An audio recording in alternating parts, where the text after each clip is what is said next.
Nouvelle Télé-Guinée, Gadel Janvier. Chaque jour. Tout jour à 4 h. Le matin à 8 h. À midi, midi tapant. À soir, 8 h. Télégamme, Télé-Guinée Magazine, chaque dimanche, 4 h l'après-midi. Nouvelle Télé-Guinée, sans commentaire, sans voix monter, Gadel Janvier.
Bienvenue à ce point de presse conjoint du président. Nous avons visité les travaux de construction, disons, de revêtement de la rue principale de Campérin, plus précisément en Bacan, où nous allons bétonner près de 2,5 km. Ce sera le plus grand boulevard du Sud. Et cette zone qui est un peu ignorée, je ne veux pas dire humiliée, par certaines personnes dans le temps, sera le plus beau boulevard du Grand Sud. Ce sera un boulevard long de 2,5, d'une longueur de 2,5 km et d'une largeur de 10 mètres. Nous avons aussi visité une petite innovation, parce que comme vous le savez, dans la caravane, il y a beaucoup d'innovations. Nous avons trouvé des bétonniers le mois dernier, des bétonniers donnés par un pays ami, mais abandonnés dans un garage. Nous avons récupéré ces machines et maintenant nous sommes en train de produire du béton hydraulique avec ces bétonniers. Nous sommes en train de produire du béton hydraulique pour faire les 2,5 km de béton hydraulique pour vous expliquer. La différence qu'il y a entre l'asphalte, qui est le béton bitumineux, c'est ce que vous voyez que nous avons fait sur la ville d'Ekaï, sur la route qui conduit vers Campérin aussi. Mais la ville de Campérin, nous sommes en train de mettre du béton hydraulique. Cela veut dire le béton que vous connaissez tous. Nous sommes en train de mettre ce béton. Pourquoi? C'est parce que c'est une ville qui reçoit beaucoup d'eau. C'est pour ça que nous sommes bien obligés de faire toute cette route en béton hydraulique. Je remercie la présence de Mme Mohamed parce que le pays qui se trouve aujourd'hui sous un nouveau leadership, Mme Ahmed a bien compris qu'Haïti a besoin d'une autre forme de coopération aujourd'hui. Je remercie Mme Suzanne qui est avec elle, toute la délégation d'ailleurs. Et nous avons aussi parlé du financement. Je parle du fonds pour l'éradication du choléra. Nous sommes en train de réfléchir pour trouver une forme de financement innovante pour permettre à la population haïtienne, pour permettre à toutes les victimes du choléra, je dirais, les Haïtiens qui habitent sur ces 27 750 km² d'Haïti. Nous sommes en train de travailler avec les Nations Unies pour trouver une formule innovante afin de financer les infrastructures hydrauliques et sanitaires à travers le pays. Parce que éradiquer le choléra, ce n'est pas de donner de l'argent aux gens seulement. Ce n'est pas ça. Ce n'est pas de donner des vaccins aux gens. Ce n'est pas ça. Mais éradiquer le choléra, c'est augmenter notre capacité en matière d'accessibilité à l'eau potable, en matière d'accessibilité aux blocs sanitaires, parce que un pays qui se respecte, comme je lors de mon discours du 1er mai de cette année, je ne veux pas de latrine dans le pays. Je ne veux pas de latrine dans ce pays. Maintenant, je pense que le message est clair et les Nations Unies ont bien compris et nous allons faire un beau mariage pour travailler ensemble pour qu'enfin Haïti, qui est membre fondateur des Nations Unies, puisse travailler pour apporter une solution durable à ce problème de choléra. We moved from the visit in Saint Michel to come down to join your caravan changement. And I think this has been what has impressed us, because we are convinced, yes, we will do the work to get behind Haiti, to turn every stone till we find zero transmission. But what is more than that is your vision for investing in Haiti's future, the future of the people, the young men and women of Haiti. And we saw that in what we went around today, in the infrastructure that is necessary for you to build your country. Without infrastructure, you cannot have the jobs, you will not make the revenue, you will not have the resources to pay for the services in water, in sanitation, in health, in education. So we do agree, this is beyond charity, this is investing in your future.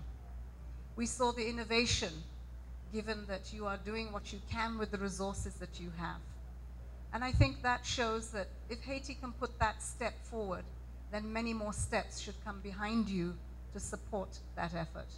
And I believe that the international community will certainly see and hear through us when we go back to the United Nations, when we go back to the World Bank, when we speak to investors, that this is a new era for Haiti, and that Haiti deserves the chance of having your future invested in. There are many to ensure that whatever you do on this caravan of change is a beginning, that you find your bigger plan in strengthening your institutions, in bringing knowledge to the communities of what you are doing and doing with them, so that we can carry sustainability in this. We can see the Sustainable Development Goals, all 17, be achieved by 2030 in Haiti. It is not impossible. You become not a hope just for Haiti, but you become a hope for this region, you become a hope in this world. When people have given up, when people don't believe, you create the opportunity for people to believe again. And I think this is important, that whatever it is that we see a light at the end of the tunnel. Maybe a long tunnel, maybe a long walk, but you began that walk, and what we are committed to do in the United Nations is to accompany you, and is to bring many, many more people than the United Nations to help lift Haiti in the place it ought to be in the global village. So we thank you for sharing what you have with us today, and we commit ourselves. We leave behind Susan Page, who is a woman of substance, who will, articulate what the Secretary General, Antonio Guterres, has. He too has a vision for Haiti, and that vision is to support the leadership here to succeed. And so what I can say is to be continued. We are still on the journey. I thank you.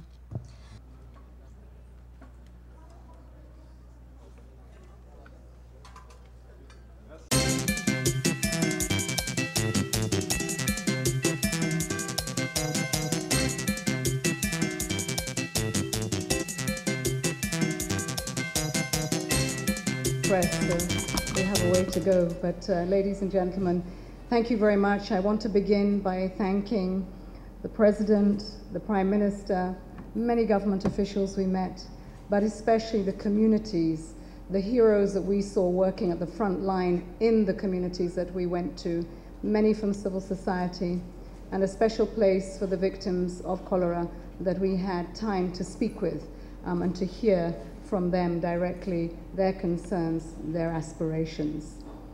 This visit is about the Secretary General's reaffirmation of the importance of Haiti to the United Nations. It comes when there is a new era of new leadership at the United Nations, in Haiti, in the government, and also in the United Nations. It's important that we acknowledge the work that has been done, albeit we may have fallen short. Certainly we have seen efforts that have been made that have yielded results such that we have a 99% reduction in the transmission of cholera. And I think the people of Haiti, the United Nations, the partners that we've had, have all had a big role to play in this and should be congratulated. Having said that, the glass is half full, and the other half we must fill. In our visits to the field, we visited communities that had suffered from cholera. In fact, we just came back today from what we would say is the epicenter in Miribale. But yesterday we visited communities still suffering, where we had centers that there were children and women who had contracted cholera. We also went to the communities to see the rapid response teams doing fantastic work in identifying and trying to deal with the homes of who had children and women, and mostly children and women. This is where the burden falls. Lucky enough to meet one or two children that have recovered, and there may be many that don't, and that's where our hearts are heavy and we have to do something about it. Today's discussion, as we spoke about cholera, was about people being fatigued, being tired about when would the United Nations come and deal with the end, zero transmission of cholera. And while we acknowledge it's taken a long time, we also know that there are lessons to learn, and that it's never too late, because every one life matters. And so in our visit, our energy has been increased, our commitment, our passion to do what we need to do. With our special envoy, Joseph Chiran, of course, there's Susan Page, who is holding fort here, and Dr. Diallo, who, as a medical person, has a heart to know what it is about, because that has been his life's work. We also visited some communities in Saint-Michel, where we saw community efforts by the church and women and men and young people, very young. I think they were about 9, 10, 11, who were involved in bringing an end to open defecation in their communities, in building toilets in their communities. Because if we are really to end transmission of cholera, we have to think about the water and sanitation. We have to think about how we approach the whole issue of sanitation, and that means that behaviors have to change. And here we see the partners coming together with the community and succeeding in small places, which means we can take it to everyone. We can leave no one behind. À la fin de la visite conjointe que la vice-secrétaire générale des Nations Unies et l'envoyé spécial du secrétaire général des Nations Unies pour Haïti sont en train de conclure en Haïti, Madame la vice-secrétaire générale a tenu à partager quelques points essentiels des observations et leçons qu'elle a apprises au cours des rencontres qu'elle a eues et des visites qu'elle a faites dans ce pays. Elle a commencé son propos en parlant de l'avènement d'une nouvelle ère de partenariat, d'un nouveau partenariat entre Haïti et les Nations Unies. Haïti qu'elle a qualifié de pays membre fondateur des Nations Unies et de pays qui a droit à l'attention, à l'assistance et à l'accompagnement du système des Nations Unies. Elle a adressé ses remerciements à tous les Haïtiens et à toutes les Haïtiennes qu'elle a eu le privilège de rencontrer. Elle a commencé par son Excellence Monsieur le Président de la République, le Premier ministre, les membres du gouvernement, mais également elle a parlé des communautés, des familles haïtiennes, des Haïtiennes et des Haïtiens qu'elle a eu le privilège de rencontrer dans les communautés qu'elle a visitées, à la fois dans le département de l'Artibonite, dans le département du centre, mais également dans le département du sud-ouest. Elle a aussi parlé de ces hommes et des femmes, et ces femmes qu'elle a rencontrées dans les communautés qui travaillent d'arrache-pied dans la lutte contre le choléra et pour redonner une dignité aux victimes, qu'elle a appelées ses héros. Elle a parlé aussi aux victimes, à la fois dans des rencontres à Port-au-Prince, mais également partout où elle a visité, avec toujours ce même message. Nous voulons vous montrer que nous avons l'ambition de vous écouter et de pouvoir aller avec vous vers des solutions qui remettent en place votre dignité d'homme, qui reconnaissent les souffrances qui vous ont été causées, vous, vos familles et les personnes qui vous sont chères, mais également aux souffrances qui ont été causées à ce pays par l'épidémie de choléra. Elle a continué son propos en disant que la lutte contre le choléra, pour lequel elle a donné un crédit important au gouvernement d'Haïti et au peuple haïtien, a commencé à déjà donner des résultats impressionnants. Il y a par exemple, elle a cité, près de 99% de réduction du nombre de nouveaux cas et près de 99,5% de réduction du nombre de décès. Mais comme elle l'a dit dans son propos, la lutte la plus difficile, c'est le dernier kilomètre, comme dans un marathon. Et ce dernier kilomètre, pour éliminer complètement le choléra et sa transmission dans le pays, est la plus difficile et elle demande à ce qu'on continue la mobilisation. Elle a visité les communautés. Elle a tenu particulièrement à parler de ces communautés dans l'Artibonite, à Saint-Michel-de-la-Talaye et dans son voisinage, où elle a rencontré des hommes et des femmes, mais aussi des enfants, qui sont investis dans les activités de lutte contre la défécation à l'air libre, pour la mise en place de systèmes sanitaires et de systèmes d'hygiène qui permettent aux communautés de gérer le péril fécal et de gérer le péril lié à l'eau. Elle a surtout parlé de ses enfants, avec lesquels elle a pris une photo, qui ont montré leur engagement à pouvoir faire ce travail. Elle a continué son propos en disant que dans la rencontre qu'elle a eue aujourd'hui et qu'elle a eue hier avec les victimes, aujourd'hui à Mirebalais, hier ici à Port-au-Prince, elle a simplement dit que les victimes sont peut-être fatiguées de toutes ces discussions. Ils attendent de voir des actions. Et aujourd'hui à Mirebalais, elle a carrément dit aux ceux qui étaient réunis là-bas que si la prochaine fois il n'y a pas d'action concrète à Mirebalais, qu'ils ne la reverront pas là-bas, ni elle ni l'envoyé spécial pour avoir d'autres discussions. Qu'elles veulent maintenant des actions. Let me say that over 40 countries have indicated that they will contribute. I think the amount that we have collected so far falls very far short of what is needed. It is a call that we have to the international community that we have to do better. So while we have commitments that are in excess of 40 million, I would say that we have still very far short of where we need to be, and we need to do much more quickly. La vice-secrétaire générale confirme effectivement qu'il y a eu déjà près de 40 pays qui ont fait des annonces de contribution. Et entre les annonces de contribution et la libération effective des contributions, cela dépend du rythme de chaque pays. Mais sa conclusion, c'est de dire effectivement ce qui a été recueilli est encore en deçà de nos attentes et en deçà des ambitions que nous avons pour cette collecte de fonds. Mais au-delà de ça, ce qu'elle propose de faire en concertation avec les communautés, c'est de commencer déjà à voir, ne pas attendre et continuer d'attendre et de faire attendre les victimes et les communautés, c'est de voir qu'est-ce qui a été mobilisé et quelles sont les premières actions qui peuvent être mises en route pour montrer aux communautés que cette fois-ci, il y a une ambition de faire les choses différemment.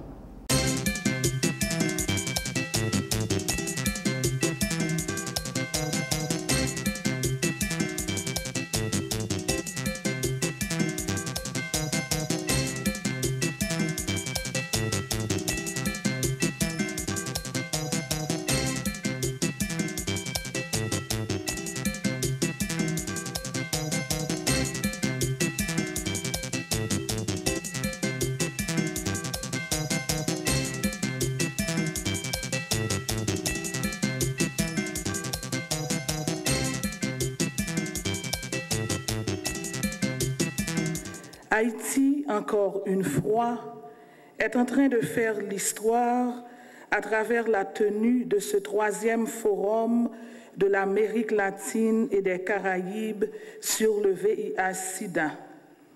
En plus de la joie que vous avez de vous retrouver sous notre soleil tropical, vous aurez l'occasion de pouvoir discuter entre vous de sujets brûlants d'actualité en rapport avec la pandémie du VIH-Sida. Pendant les 3 prochaines journées, les discussions vont être animées et j'espère que les fruits de vos réflexions seront à la dimension des attentes de ces milliers de patients de notre région frappés par cette maladie.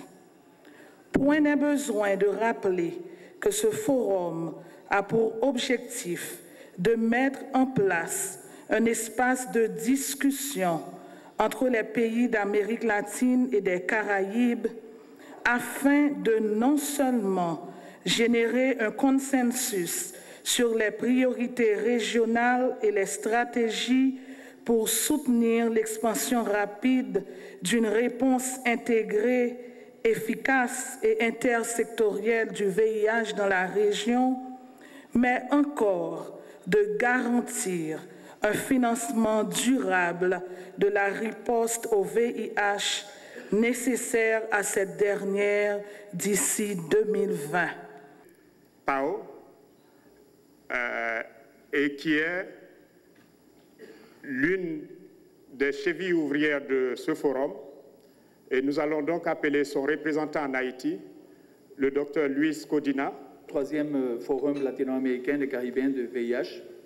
Les 2 premiers ont été à Mexique et au Brésil, et ce 3e en Haïti va se pencher surtout sur la pérennité et la durabilité de la réponse des pays au VIH, dans le cadre d'éliminer le sida comme un problème de santé publique à l'année 2030. Et pour obtenir ça, c'est urgent l'accélération de certaines mesures, entre elles l'augmentation de l'accès et couverture du traitement antirétroviral, réduire la mortalité associée au VIH, augmenter les ressources des pays pour le combat au VIH, valider l'élimination de la transmission périnatale du VIH et de la syphilis congénitale. La pérennité de la réponse au VIH ne s'agit pas seulement de la prise en charge du financement de chaque pays sur le VIH, mais aussi de développer une stratégie qui prenne en compte l'intégration des programmes dans les services de santé. Et ça implique aussi de certaines réformes dans les services pour pouvoir recevoir des programmes qui en fait sont des programmes verticaux, comme on a beaucoup, pour horizontaliser un peu et les intégrer dans les services, dans le quotidien du travail des services de santé. Pendant que vous êtes ici au cours des 3 prochains jours, je vous exhorte à essayer de connaître mieux ce peuple, qui pour moi a un trésor illimité de générosité, de créativité, de résilience et d'hospitalité. Alors je demande aux organisateurs de votre forum de ne pas vous garder dans cette salle pendant 3 jours, de vous permettre de finir à temps et de sortir pour visiter Port-au-Prince. Aller à l'encontre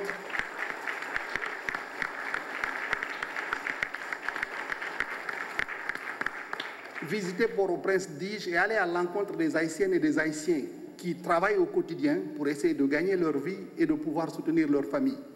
Et en allant à leur rencontre, je vous demande spécialement de faire 2 choses. Allez manger la cuisine haïtienne, faite de recettes centenaires que les grands-mères et les mamans de ce pays ont continué de raffiner pendant des années et qui sont faits avec des produits locaux frais et biologiques. Et ensuite, deuxième chose que je vous demande de faire, allez visiter les artistes haïtiens et haïtiennes. Et s'il vous plaît, s'il vous avez de l'argent, achetez des toiles et achetez des œuvres d'art pour encourager les Haïtiennes et les Haïtiens. Ceci est un bon investissement. Il est essentiel que les populations aient accès à la gamme complète des options de prévention du VIH afin qu'elles puissent se protéger. Pour un effet optimal des financements, il faut orienter les démarches par zone géographique et par population afin d'atteindre les personnes les plus exposées avec des options de prévention combinées tenant compte du cadre de vie et de l'activité professionnelle. L'administration Moïse Lafontaine réitère son engagement à œuvrer pour une riposte efficace et efficiente à l'épidémie du VIH dans notre pays. Des efforts seront fournis en vue de la poursuite des initiatives visant à mobiliser les ressources aussi bien internes qu'externes en faveur de la lutte contre le sida. Mesdames et messieurs les experts, Madame la Première Dame de Belize, honorables invités, Mesdames et Messieurs, qu'il me soit permis de remercier les organisateurs pour avoir autorisé la tenue de cet atelier en Haïti et nous offrir sa caution morale, matérialisée par la présence de plusieurs hauts dignitaires à nos côtés, notamment, je veux citer la Première Dame de Belize qui a fait le déplacement, la Première Dame d'Haïti, Madame Martine Moïse, qui a dû répondre à une obligation pour laquelle elle s'y était déjà engagée, m'a prié de vous saluer tous et d'en profiter pour vous assurer de son soutien à cette activité, mais aussi de son intérêt particulier pour le secteur santé. C'est justement pourquoi, et pour le prouver, qu'elle accepta récemment le rôle de président du CCM Haïti, rôle qui lui permettra d'être encore plus proche de vous dans la réponse aux maladies suivantes, VIH, sida, tuberculose et malaria. Un remerciement spécial à l'ONU-SIDA et toutes les autres institutions régionales qui encouragent et accompagnent ce processus dès le début et qui continuent avec la même détermination. Quant à vous tous ici présents, de nombreux défis nous attendent pour une amélioration de la qualité de vie de nos concitoyens vivant avec le VIH. Donnons les informations justes et utiles pour une meilleure observance des droits de l'homme, indispensable à l'amélioration de la qualité de vie et du bien-être de la personne humaine.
Mesdames et messieurs, autorités locales, ministère santé publique et population fait un pile effort pour lui mettre local ça disponible pour population.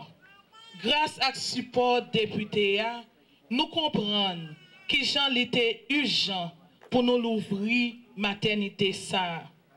Maternité ça a aidé femmes par bord ici accoucher dans le pays sans yo pas traverser frontières pour yo aller kay voisin.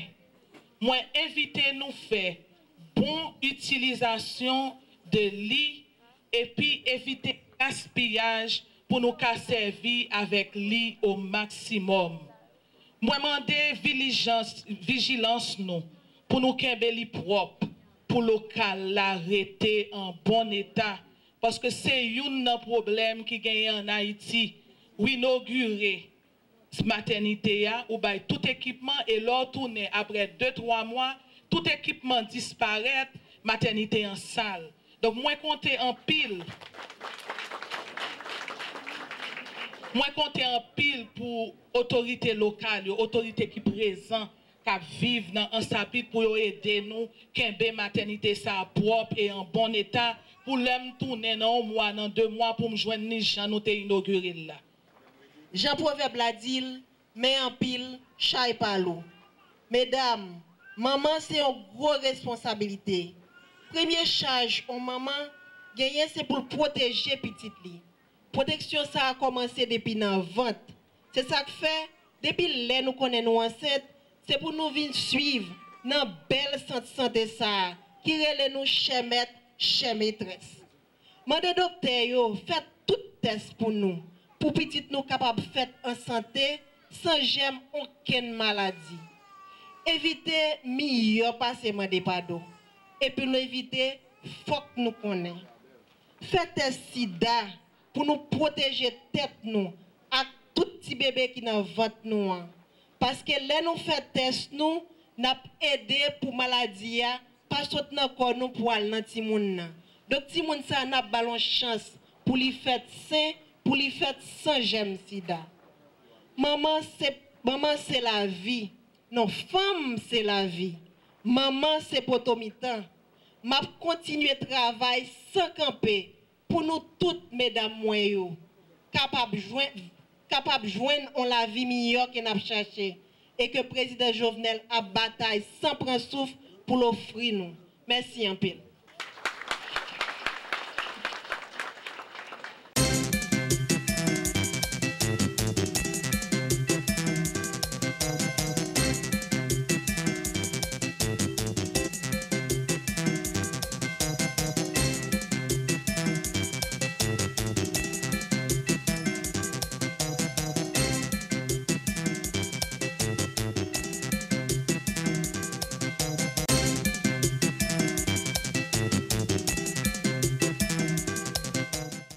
Ministère, il doit pour répondre à une triple exigence. D'abord, nourrir la population, créer emploi et générer revenus et devises à travers des cultures d'exportation qui sont capables de voir dans l'autre pays. Et le ministère de l'Agriculture, en principe, intervenu dans 3 sous-secteurs. C'est le secteur agriculture lui-même, secteur élevage et ressources naturelles. Donc, en termes sur le plan économique, BH dit que contribution secteur ça à l'économie pays est estimé à environ 27% de produits internes bruts là. Mais paramètre ça, il gagne un petit baisse de 2011 à 2016, il vient à 24%. Ça qui vient représenter diminution, ça, un challenge pour le ministère pour nous voir si nous remonté la contribution secteur. Mais malgré tout, il est toujours représenté en force en ce qui a trait à la création d'emplois, puisque 45% de l'emploi à travers tout le pays est sorti de secteur. Et particulièrement 63% dans la zone rurale. Donc, selon toujours BRH, taux de croissance secteur, il était 3% pour l'exercice 2015-2016, alors que croissance globale économie était de l'ordre de 1,5%. En termes de contribution à sécurité alimentaire, apport secteur, est estimé à environ 48% de besoins nationaux en termes d'aliments, alors que nous avons environ 50% qui satisfait par des importations de l'extérieur et le reste par l'aide alimentaire. Donc, nous pensons qu'il faut que nous mettions plus d'accent sur le secteur dans le cadre de développement politique, nous, de redynamisation du secteur. Il y a une politique actuellement qui est guidée par le président de la République, là, qui est dicté Premier ministre pour mettre vision en application et Premier ministre te soumettre une feuille de route à ce secteur. Ça.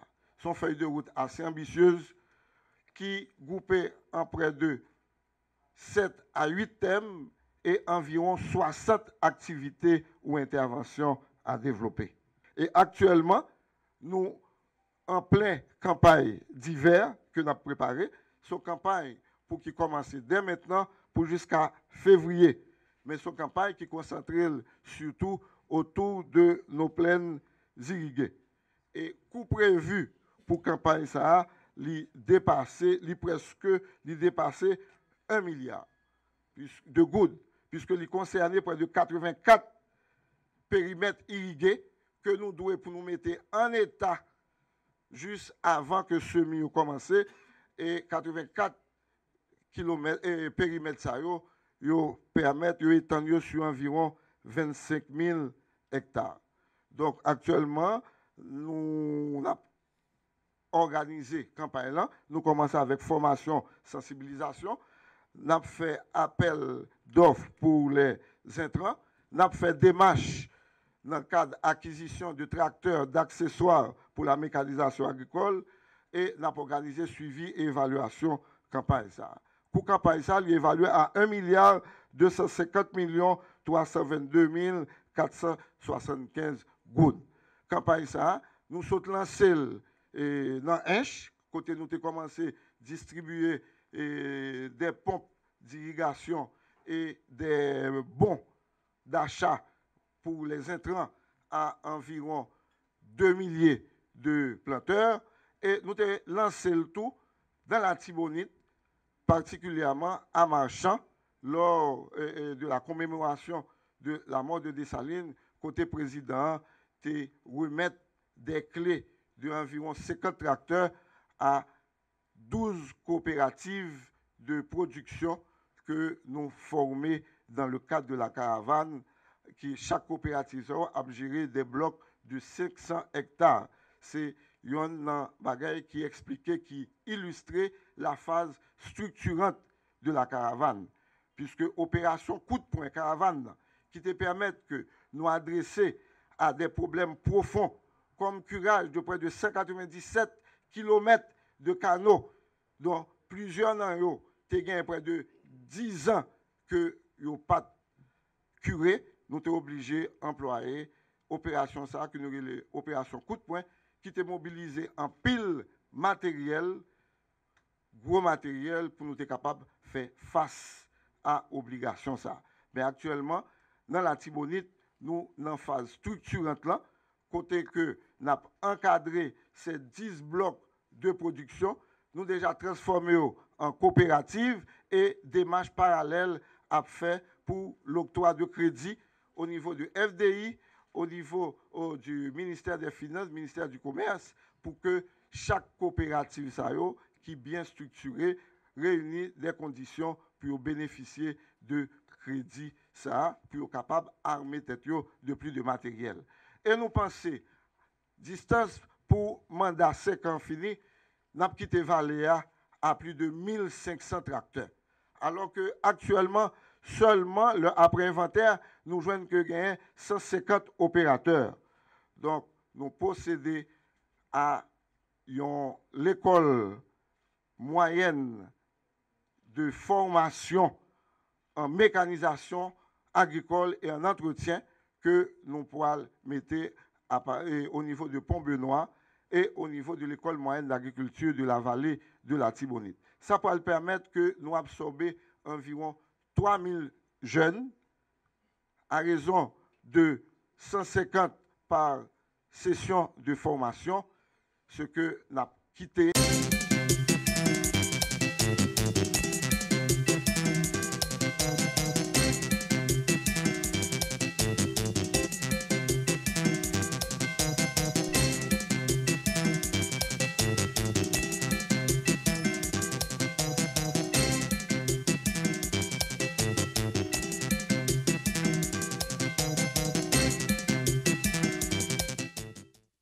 Couvrir événement ça, donc fusion en mode de congrès. C'est-à-dire depuis mois d'octobre là, nous décrété un ensemble de congrès régionaux n'a fait qui pour culminer vers le congrès national. Nous avons un congrès national que nous avons fait année ça pour nous capable renouveler Santa Carrelé directoire partia et ensuite tout dirigeant au niveau départemental et même au niveau communal. Donc c'est ça qu'on a fait là. Déjà nous fait 3-4 congrès déjà. Nous fait congrès NIP, nous fait l'Ouest 2, nous avons fait la Tibonite bas à Tibonite. Donc nous fait l'Ouest 2 Jodia et dans le 1er novembre nous avons fait l'Ouest 1. Donc semaine prochaine nous allons continuer avec plateau central et ensuite le nord. Nord-est et nord-ouest et pour nous finir dans fin mois ça pour nous finir avec tout congrès régionaux et au cours du mois de décembre pour nous faire congrès national Patia côté que nous prenons de nouveaux dirigeants. Donc congrès c'est un moment assez vibrant, c'est un moment assez intéressant dans vie un parti. C'est moment côté que il y a un pile animation, je dis à la ouais un paquet d'animation, déjà gagné élection dans Patia. C'est pas consensus que nous faisons, c'est élection. Et où les deux candidats qui étaient là, ils ont présenté programme, ils ont présenté tête, ils ont vendu tête par délégués. Donc on vote qui fait un vote très démocratique et nous très satisfaits de ça qui passé. À l'engarder deux candidats qui étaient deux bons candidats, donc nous sommes obligés de conserver tous les deux. Donc nous avons un coordonnateur qui est élu et puis un coordonnateur adjoint qui est le responsable de Santa Carrelé, nous relais et responsable à l'organisation pour toute zone ouest de Ad.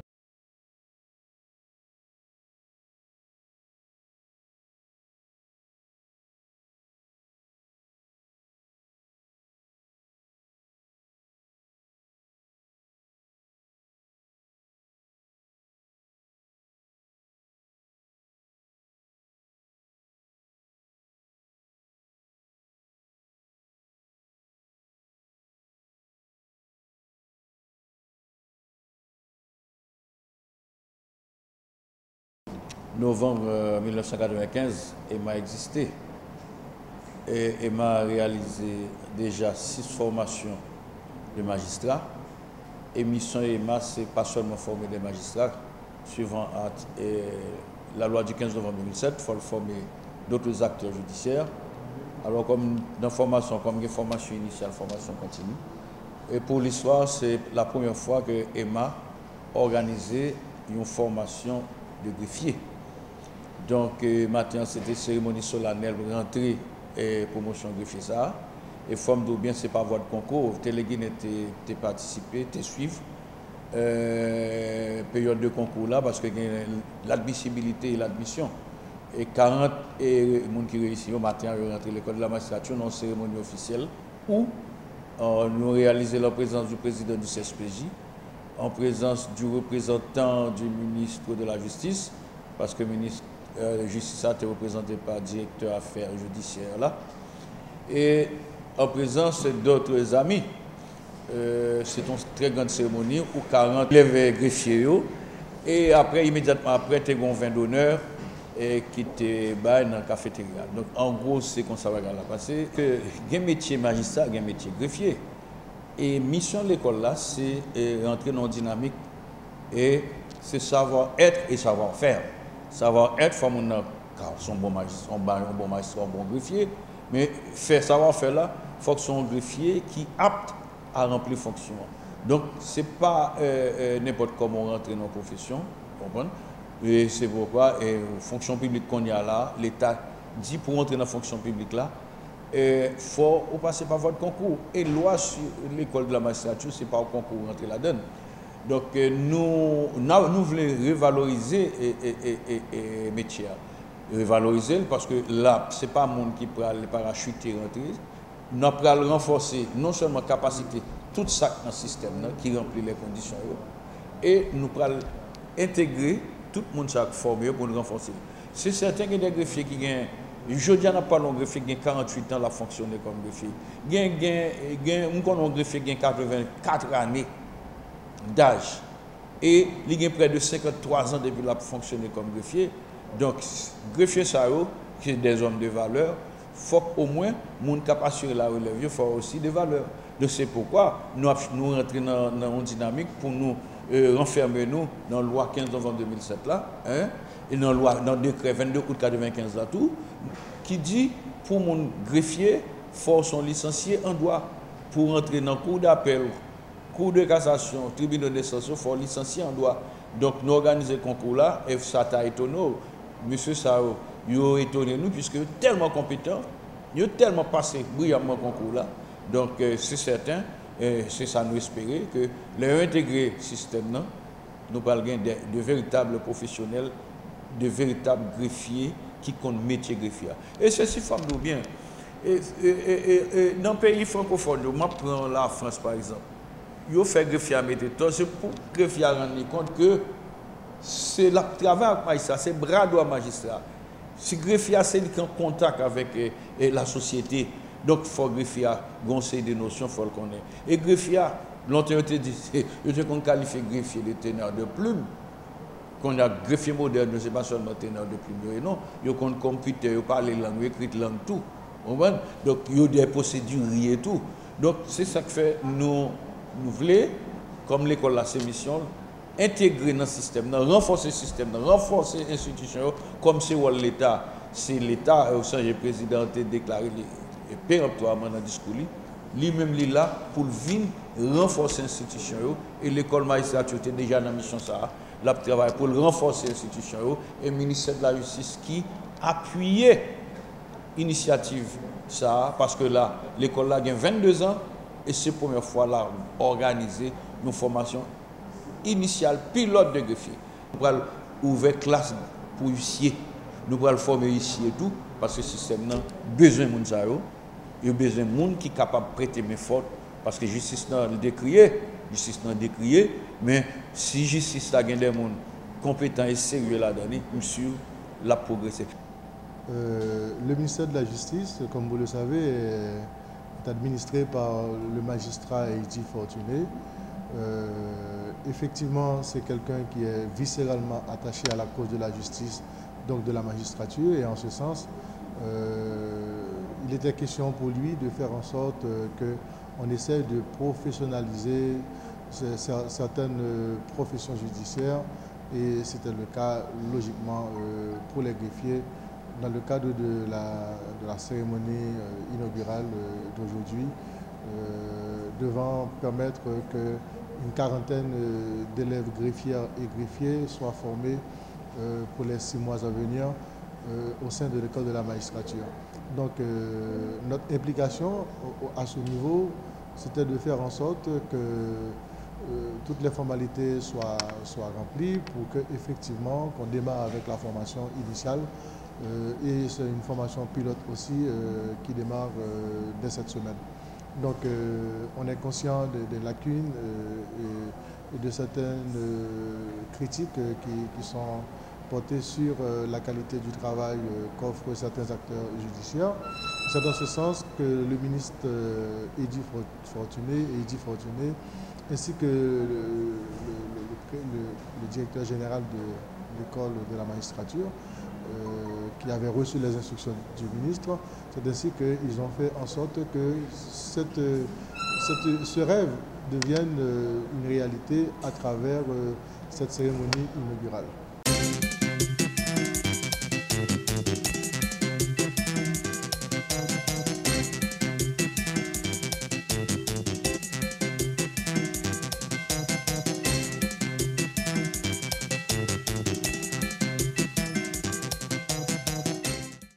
activités ça qui sont mini-séminaires que Institut des auditeurs internes, dans le cadre semaine 6e édition, semaine de l'audit interne, organisée au bénéfice des étudiants et venant des universités qui a enseigné, ou du moins qui ont un programme en sciences administratives. Donc, université qui se crée à INU, KAINA, ENAF, etc.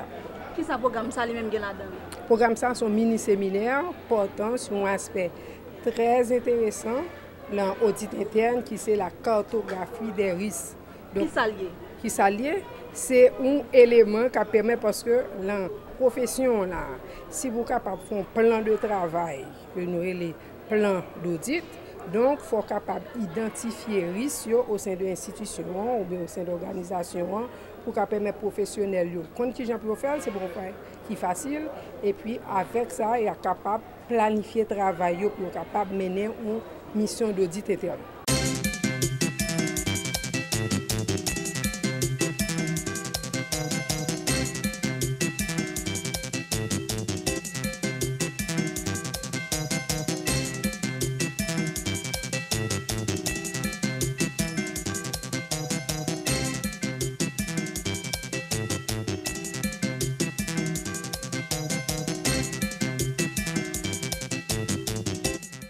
Ah, service ça va mon bon côté même non parce que chaque 8 jours pour mon petite séance. On a chaque 8 jours on pas arrêter non souffle moi poupée tellement souffle moi wow, on pas arrêter, on pas joindre des séances par semaine. Tout comme enflé, on pas capable arrêter encore presque mourir. Tout le monde besoin coup mes amis ou pas aborder parce que 4 machines seulement 3 machines qui gagne. Qu'on y a là même chaque monde besoin la vie, chaque monde on bagaille. Qu'on a obligé à pas faire 2 séances par semaine non. Le président Jovenel ouais ça l'a fait pour nous parce que le peuple a mouru a fait dialyse ça. A fait dialyse ça ne pas supporter encore. Et pas faute docteur, pas faute mission yo. Yo te ka faire pour nous pas de machine. Faire un gens pour nous autres Jérémy. Vinn l'hôpital Port-au-Prince m'tande dialyse, on baga dialyse. Première fois m'tande baga dialyse ça. Cathéter en koum, m'pa ka marcher, presque mourir. Président Jovenel peuple grandance c'est vote en pile mais voyez machine dans grandance pour ma jeune petite moi Jérémy Port-au-Prince m'pa connait aucun monde Port-au-Prince là pour me faire dialyse à faut manger m'pa gain l'argent m'pa rien et quand on monde fait à descendre ouais ça va faire pour nous bon juste le service dialyse là juste pas tellement fonctionner normal parce que nous avons problème machine pour nous fonctionner normal juste nous aimé pour nous ça fait tout moyen possible pour nous faire nous joindre quelques machines là pour nous capable dialyser pour nous joindre soin normal non juste à cause des machines nous pas joindre soin normal non juste n'a demandé président juste pour le faire tout moyen possible pour nous pour créer tout moyen pour voir quelques machines pour nous dialyser normal. Combien de fois tu as supposé dialyser chaque semaine? Juste nous avons supposé dialyser chaque semaine 3 fois par semaine. Mais il y a parfois nous dialyser une seule fois, il y a parfois nous fait que n'importe 8 jours 12 jours nous pas dialyser à cause des machines. Juste si des machines nous pour nous même santé nous est normal mais à cause pas de moyen possible pour nous pour santé nous normal à cause des machines juste nous remet pour nous faire tout moyen possible pour nous joindre quelques machines ici là pour nous dialyser. Nous pas sorti non bien nous pieds nous enflé juste nous pieds nous enflé, nous presque décomposé à cause de dialyse ou pas dialysé. Bon, message tout à pour responsable justement pour créer tout moyen possible pour nous presser pour être capable de voir quelques machines pour nous ici là pour nous capable dialyser. Le nombre de patients pour nous dialyser par jour là, donc il vient avoir un impact sur lui parce que normalement le dialyser 4 le matin, 4 l'après-midi. Donc, si le nombre de machines est en panne, donc nous ne pouvons pas prendre le nombre nous voulons chaque jour. Mais nous avons espoir parce que nous avons 2 lots qui sont en réparation. Depuis dimanche dernier, finalement, ils ont dit que c'est aujourd'hui à la côté. Maintenant, nous refaire réquisition parce que réquisition de 8 semaines que nous avons fait au début du mois de septembre. Donc, il fait arriver dans la phase d'épuiser. Nous renouvelons depuis vendredi. Donc nous voyons dans le ministère de la Santé publique. Donc nous avons gardé espoir que la maladie va continuer à joindre soin.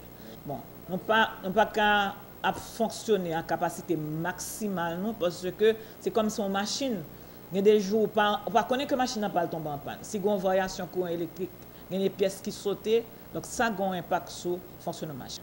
Normalement, condition idéale, okay, c'est que chaque patient a 3 séances de dialyse par semaine.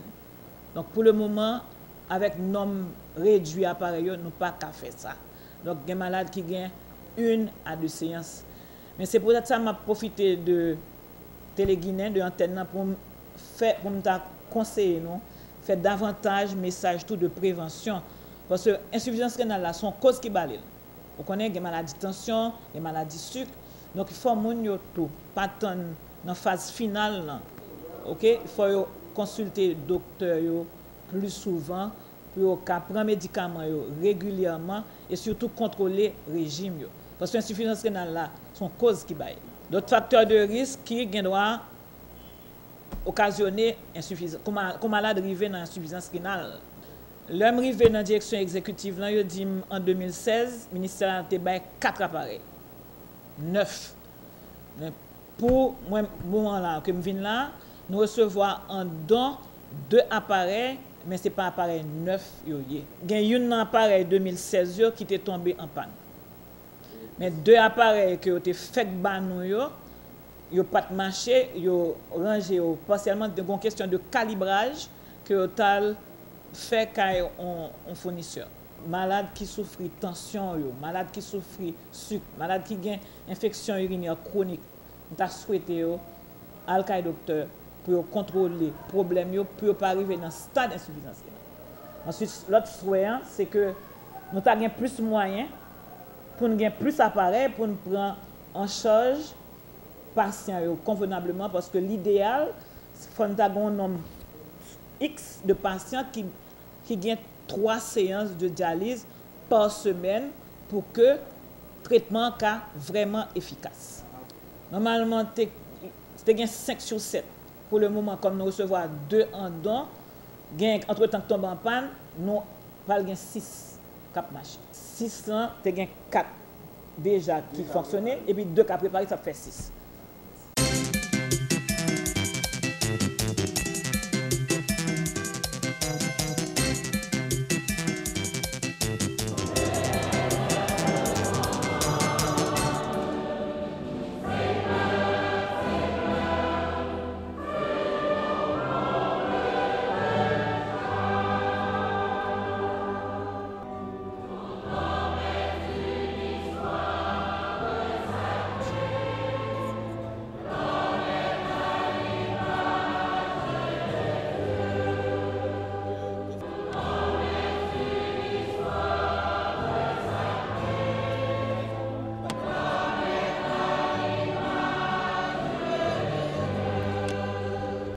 Maxime est devenu fêter Saint-Charles, pas vrai? Eh bien, même Jean avec Saint-Charles Borromée, c'est pour nous porter que sensible à la vie dans la famille, côté que malheureusement, bien souvent, c'est division, jalousie, mauvaise parole qui gouvernent. C'est pour nous porter la vie dans la relation, nous avec l'autre monde. Marie, respectez madame. Madame, respectez Marie. Petite, respectez parents. Respectez famille, respectez amis.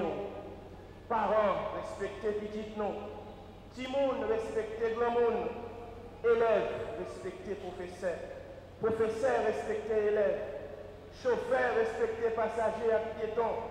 Passagers et piétons, respectez chauffeurs. Chefs, respectez civils. Civils, respectez chefs. Patron, respectez employés. Employés, respectez patron.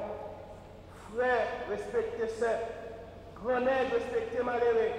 Malheureux, respectez grand nègre. Mes amis, pinga nous bail, on papier terre, plus importance parce qu'on freine, on scène, on amis. Pas qu'à gagner la vie, si pas gagner la paix. Pas qu'à gagner remède, si pas gagner respect. ou même qui a volé, respectez ça pas pour vous. Ou même qui c'est assassin qui a tué le monde, respectez la vie. Nous ne pouvons pas rester dans le tombeau rancune, nous tombeau égoïste et jalousie. On nous sortit. Respectez la vie, respectez la vie.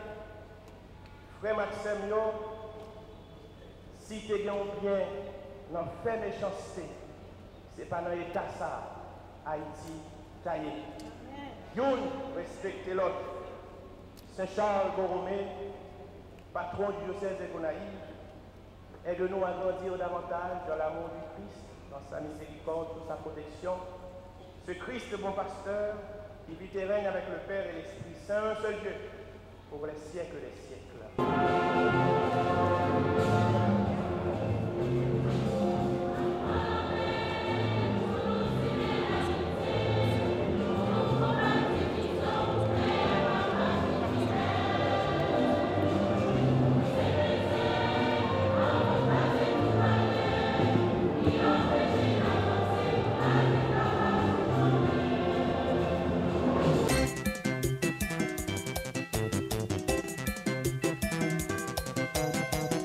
Téléguinée, Gadel Janvier. Chaque jour. Devant jour à 4h. Le matin à 8h. À midi, midi tapant. À soir, 8h. Télégamme, Téléguinée Magazine, chaque dimanche, 4h l'après-midi.